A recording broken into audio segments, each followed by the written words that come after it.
నమస్తే శ్రీమాత్రే నమః శ్రీ గురుభ్యో నమః. మనకి పంచగ్రహ కూటమి అనేది ఏర్పడబోతోంది. అయితే అది ఎప్పటి నుంచి ఏర్పడుతోంది అంటే కనుక ఏప్రిల్ 14 నుంచి ఏప్రిల్ 23 వరకు మేషరాశిలో ఈ పంచగ్రహ కూటమి ఏర్పడబోతోంది. అది 2025 సంవత్సరం మరికొద్ది రోజుల్లో. అయితే ఈ పంచగ్రహ కూటమి అంటే ఏమిటి? అసలు కూటమి అంటే ఏంటంటే ఒక యోగము.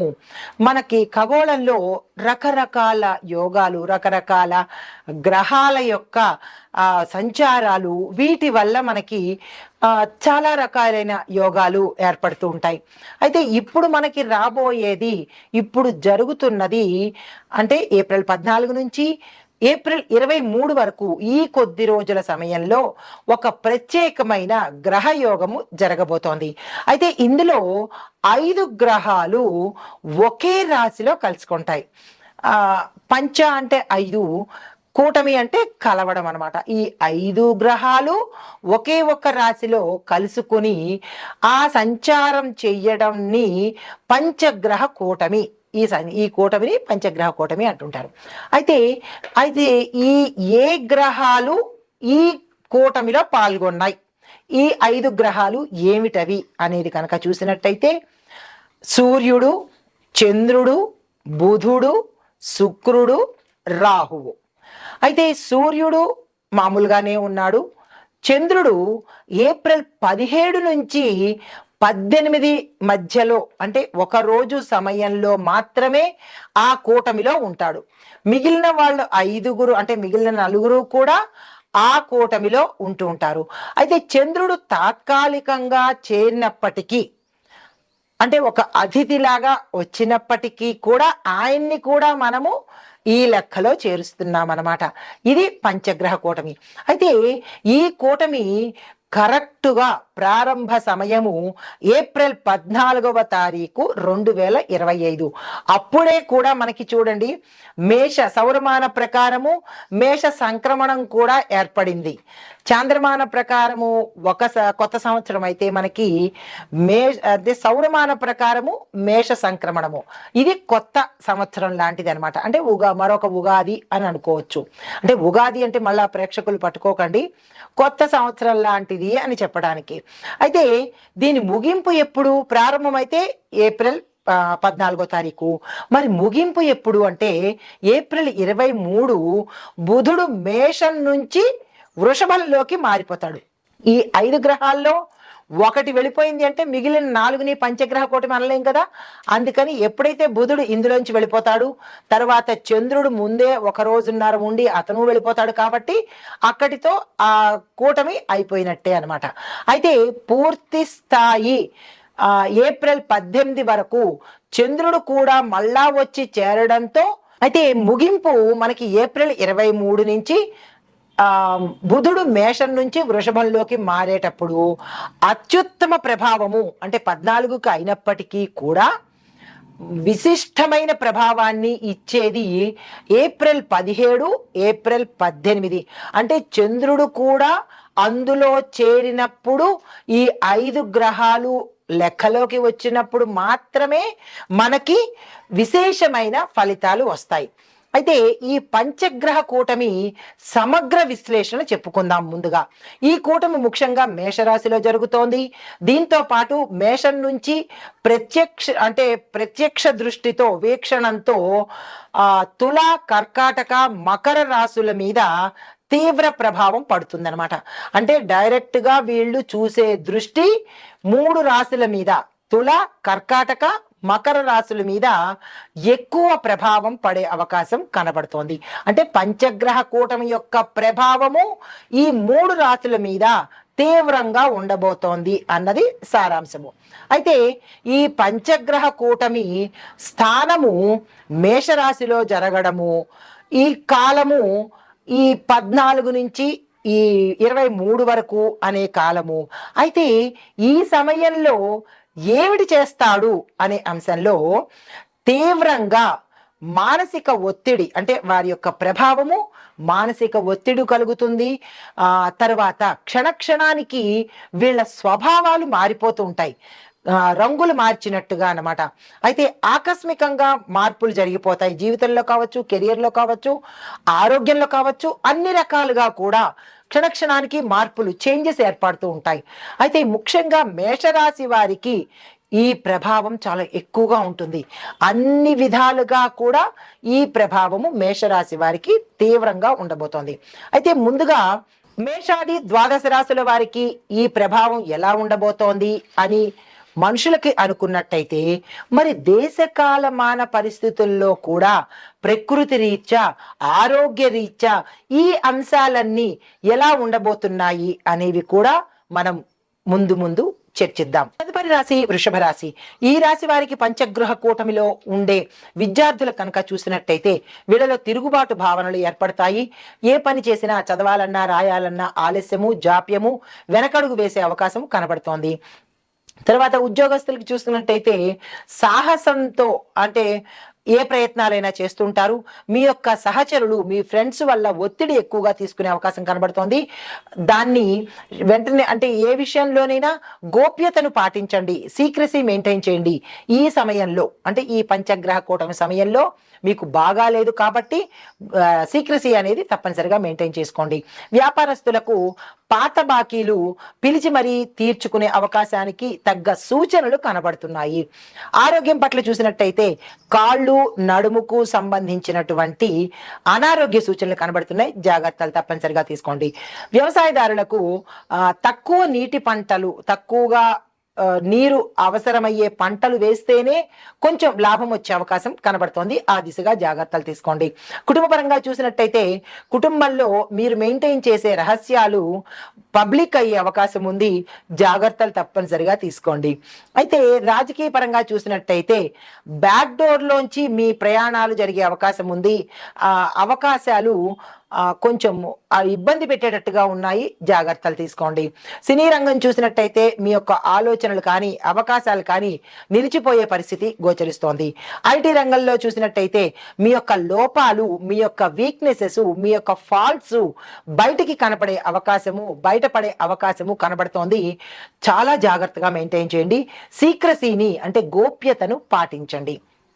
తర్వాత హస్తకళలకు, కాంట్రాక్టుదారులకు చూసినట్టయితే ఆర్థికంగా మీ యొక్క కొత్త పనులు అంటే మీరు తయారు చేసిన పనులు కి లాభాలు నిలిచిపోయే అవకాశము, తక్కువ ఆదాయం వచ్చే అవకాశము కనబడుతోంది. కాంట్రాక్టుదారులకు మీ యొక్క పనులు ఆలస్యం అవ్వడంతో పాటు మీరు స్నేహితుల యొక్క సహాయము ఈ సమయంలో కనుక తీసుకున్నట్టయితే కొంత ఊరట కలిగే అవకాశం కనబడుతోంది. అయితే మీకు చెప్పదగిన పరిహారాలు శుక్రవారం రోజు అంటే ఈ స్పాన్ ఆఫ్ టైంలో శుక్రవారం రోజు లలిత అమ్మవారిని తప్పనిసరిగా తలుచుకునే ప్రయత్నము, లలితా సహస్రనామ పారాయణ చేసే ప్రయత్నము చేయాలి. రెండవది, తులసి మొక్క దగ్గర దీపం తప్పనిసరిగా పెట్టండి. మూడవది, ఏ పని మీద వెళ్ళినా ఈ సమయంలో అంటే ఈ పంచగ్రహ కూట సమయంలో తెల్లని వస్త్రాలు ధరించే ప్రయత్నం మాత్రం తప్పనిసరిగా చేయండి.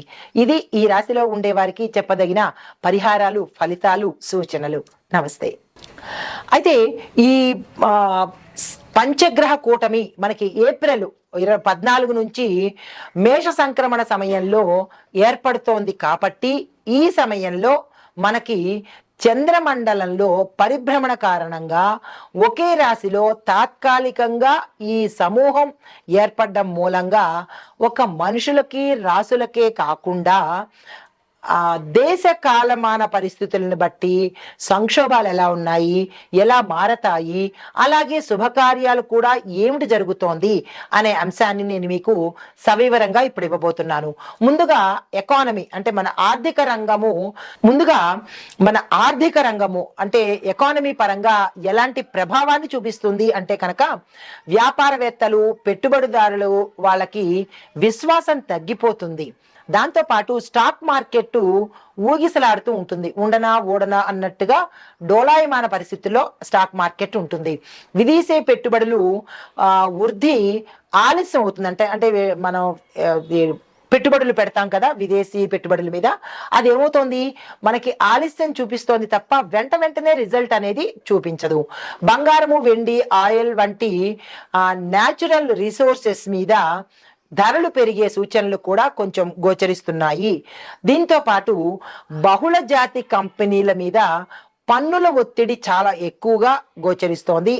దీంతో పాటు గడప గడపకు ఉద్యోగాలు కల్పిస్తాము అనే అనే మాటకు మనకి వెనక్కి వెళ్ళే అవకాశము, అంటే ఆ మాట జరగని పరిస్థితి గోచరిస్తోంది. అయితే ఈ ప్రభుత్వ విధానాలు మనం కనుక దీనికి రెమెడీ ఏమిటి అనే సంశయం మీకు రావచ్చు.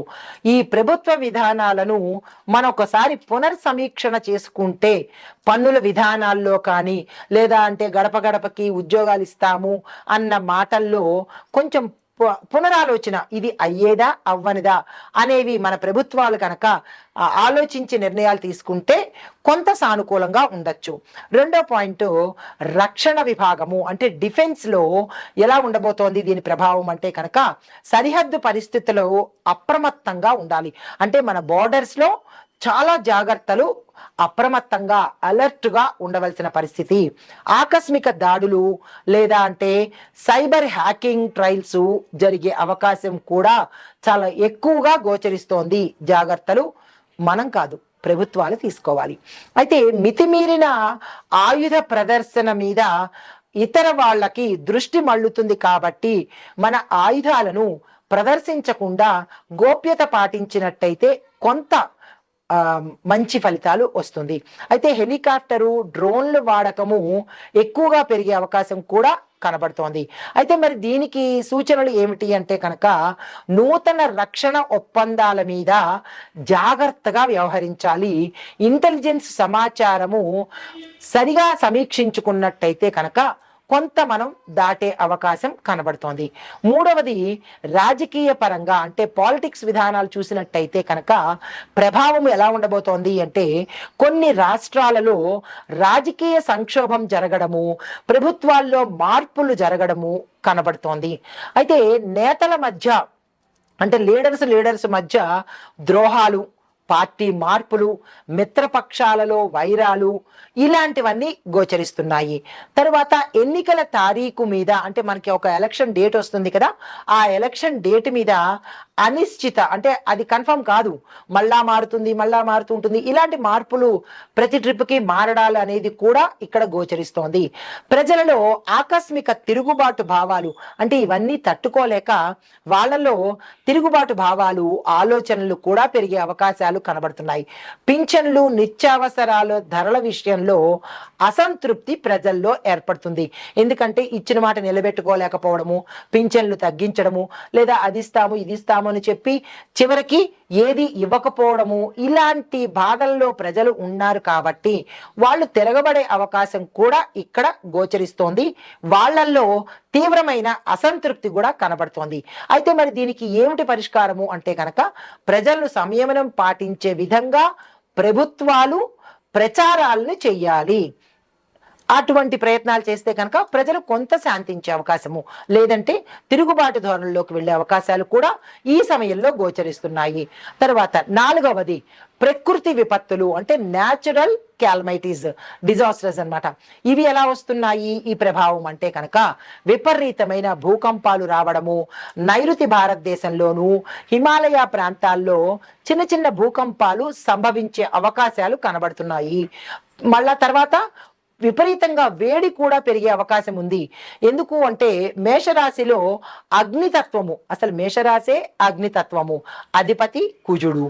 అయితే అందులోనూ సూర్యుడు ప్రవేశము కాబట్టి అగ్నితత్వం ఎక్కువగా ఉండడం వల్ల, ఎండలు ఎక్కువగా ఉండడం వల్ల వడగళ్ల వాన, అంటే వాతావరణంలో కూడా అనిశ్చితి, విపరీతమైన వేడి, మళ్ళా అదే క్షణంలో వర్షాలు, అందులోనూ వడగళ్ల వానలు ఇలాంటివి కలగడము, మళ్ళా అంటే కొన్ని ప్రాంతాలని తుడిచిపెట్టేసి వరదలు కూడా, అంటే ముంచేసే వరదలు కూడా సంభవించే అవకాశాలు ఈ సమయంలో గోచరిస్తున్నాయి. అంటే పంచగ్రహ కూటమి అనేది ఒక రకంగా విపత్తుకు కారణమే. అగ్ని ప్రమాదాలు చూసినట్టయితే, అంటే ఒక్కొక్క డిజాస్టర్ చూసినట్టయితే భూకంపాలు, తుఫాన్లు, అతి ఎండలు, తర్వాత అగ్ని ప్రమాదాలు, పరిశ్రమల వద్ద కానీ, లేదా అంటే ఇళ్లల్లో కానీ, లేదా ఒక కూటమిలో కానీ విపరీతంగా అగ్ని ప్రమాదాలు, షార్ట్ సర్క్యూట్స్ అవ్వడము, ఆ షాపుల్లోనూ ఆఫీసుల్లోనూ, ఇంకా ఇక్కడ అక్కడ అని కాదు, ఎక్కడైతే మనకి ఎలక్ట్రిక్ సంబంధించి అగ్నికి సంబంధించిన ఉంటాయో హోటల్స్ ఇలాంటి వాటిల్లో విపరీతమైన అగ్ని ప్రమాదాలు జరిగే అవకాశాలు చాలా తీవ్రంగా కనపడుతున్నాయి. అయితే దీనికి సంబంధించిన సూచనలు ఏమిటి అంటే కనుక అగ్నిమాపక సిబ్బంది ఎప్పటికప్పుడు అలర్ట్గా ఉండడము, నిర్వహణ సిబ్బందిని అప్రమత్తంగా ఉంచడము. అగ్ని ప్రమాదం జరిగిన 12 రోజులకో 15 రోజులకో వెళ్ళడం కాకుండా, అంటే దానికి సంబంధించినటువంటి స్టాఫ్ రెడీగా ఉంటే జరిగిన వెంటనే వెళ్ళేటట్టుగా ఉండాలి.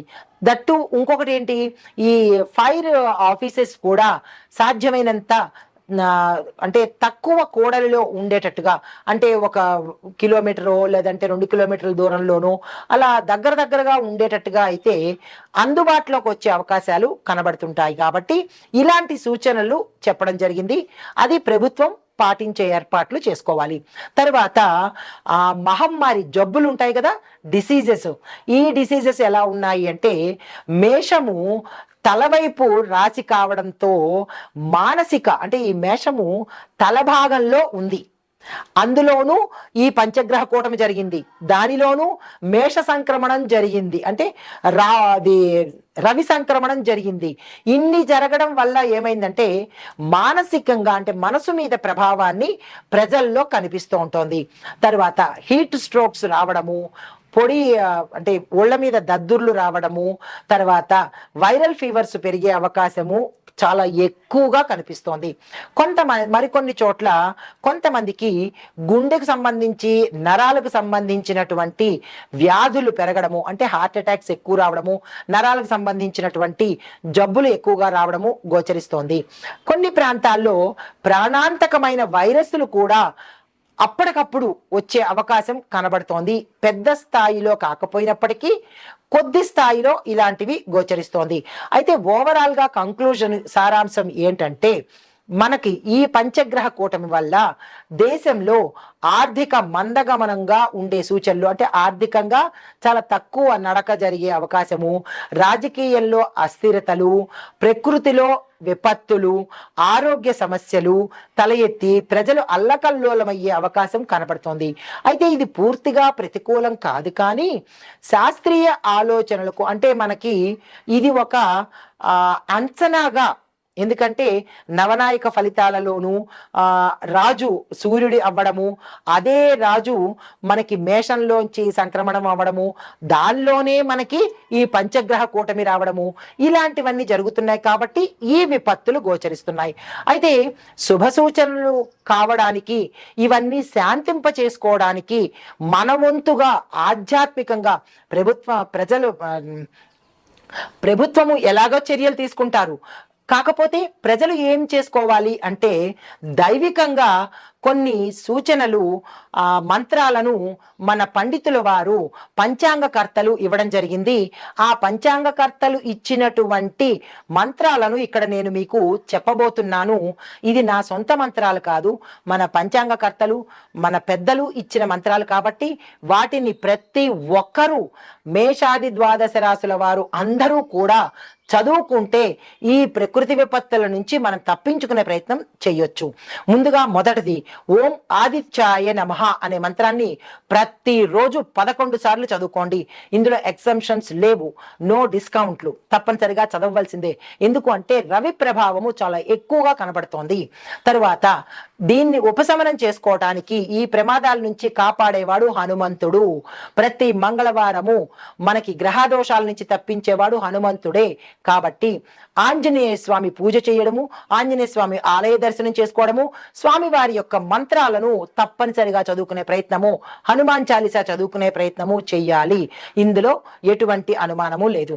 అయితే పెద్దవాళ్ళు చేయవలసిన పని ఏంటంటే, అంటే పండితులు వాళ్ళు చేయవలసిన పని, దేవాలయాల్లో శాంతి పఠనం చేయించాలి. ఇలాంటి విపత్తుల నుంచి హోమాలు, పూజలు, శాంతి పఠనాలు చేయిస్తే కాస్త ఉపశమనము.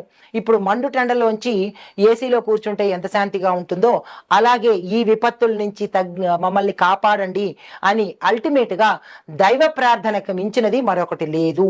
కాబట్టి పండితులు ఇటువంటి ప్రతి దేవాలయాల్లోనూ ఇటువంటి పరిహారాలు తప్పనిసరిగా తీసుకోండి. తరువాత పితృతర్పణ, పితృదోషాలు కూడా ప్రతి ఒక్కళ్ళకి ఇలాంటి బాధలు పడ్డానికి కనబడుతుంది. అది మీ జాతకరీత్యా పితృదోషాలు ఉన్నాయో లేదో తెలియదు, కానీ అలాంటి ఉన్నవాళ్ళు ఇంకా ఎక్కువగా అనుభవించే అవకాశం కనబడుతుంది. కాబట్టి పితృతర్పణాలు ఇచ్చుకోండి. ఒక గోమాతలో 33 కోట్ల దేవతలు ఉంటారు కాబట్టి గోమాత పూజ చేసుకోండి. గోవుకి గ్రాసాన్ని తినిపించండి. అలా చేస్తే కనుక కుటుంబంలో శాంతి ఏర్పడుతుంది. మొత్తం అంతా శాంతి మనం ఒక్కళ్ళని చేయలేం కాబట్టి ప్రతి కుటుంబము శాంతిగా ఉంటే విపత్తులు అనేవి దగ్గరికి రావు. కాబట్టి సాధ్యమైనంత వరకు దాన ధర్మాలు చేసుకోండి, మానవత్వాన్ని చూపించండి, దైవారాధన చేసుకోండి. ఇలాంటి విపత్తుల నుంచి మనల్ని మనం కాపాడుకున్న వాళ్ళం అవుతాము. ఈ పంచగ్రహ కూటమి యొక్క ఫలితాలు మనల్ని చేరకుండా ఉండే అవకాశము, మనము, మన ఇల్లు, మన దేశము, మన ప్రజలు, మన నాయకులు కూడా సుభిక్షంగా ఉండాలి అని కోరుకుంటూ ఆ గ్రహాల యొక్క అనుగ్రహము మన దేశం మీద ఉండాలని కోరుకుంటూ సర్వేజన సుఖినో భవంతు. నమస్తే.